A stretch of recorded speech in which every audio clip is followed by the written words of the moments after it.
সৰুচকাবাহা ভাংঠাবৰী মিলিজুলি যুৱক সংঘৰ উদ্যোগত জিকিৰৰ এনিশা অনুষ্ঠানৰ সফল সামৰণি। কেইজনমান যুৱকৰ নেতৃত্বত প্ৰাণ প্ৰায় উঠা ভাংঠাবৰী মিলিজুলি যুৱক সংঘৰ উদ্যোগত অনুষ্ঠিত হোৱা জিকিৰৰ এনিশা অনুষ্ঠানত দৰ্শকৰ বিপুল সঁহাৰি। এই জিকিৰৰ অনুষ্ঠানত মুখ্য আকৰ্ষণ হিচাপে উপস্থিত থাকে স্থানীয় শিল্পী শমশেৰ আলী, ৰুনুমণি বেগম আৰু ৰিয়াজউদ্দিন আহমেদ ৰাজু। আজি এই জিকিৰৰ এনিশা অনুষ্ঠানটিত দৰ্শকৰ বিপুল সমাদৰে অনুষ্ঠানটিৰ সফল সামৰণি ঘটে। নিউজ ডেস্ক খবৰ অসম। জীৱানী লিখিছে জীৱনটো দুদিনৰ দেহা, মালিকুল মতে জীৱক লৈ গ'লে ধোকা দি ৰাখিব কোনে।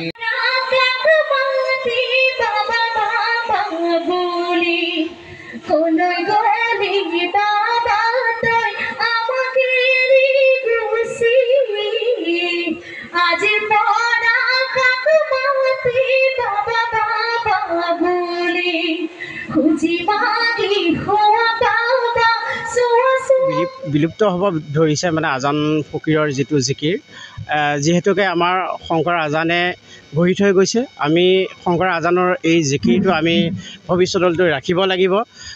আমাৰ এই সৰুচকাবাহা মিলিজুলি যুৱক সংঘৰে যিখিনি প্ৰচেষ্টা কৰিছে, যিখিনি চেষ্টা কৰিছে, বহুত কষ্টৰ ফলেৰে এইখিনি আজি আমি উপনীত হ'ব পাৰিছোঁ। যাৰ কাৰণে মই ভাবোঁ আজি যদি অন্য বেলেগ গাঁৱতো যদি তেনেকুৱা ধৰণৰ জিকিৰ মানে আজান পীৰৰ জিকিৰ চৰ্চা চলে, তেন্তে ধৰি লওক আজানৰ আমাৰ জিকিৰৰ যিটো আমাৰ পৰম্পৰা ভৱিষ্যতলৈকে আমাৰ থাকিব।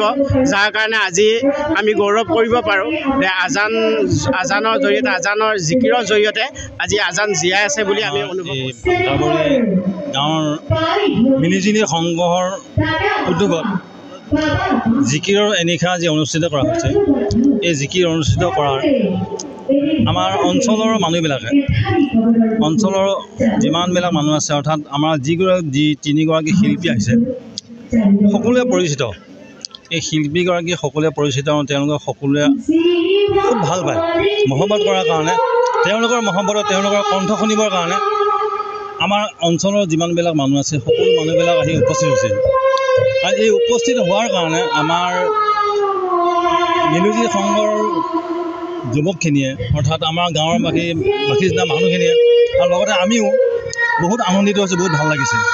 আৰু লগতে তোমালোক সাংবাদিক হিচাপে আমাৰ ইয়াত আহি উপস্থিত হোৱাত আমাৰ এইখনক ৰেকৰ্ড কৰাৰ কাৰণে আমি তোমালোককো বহুত ভাল পাইছোঁ।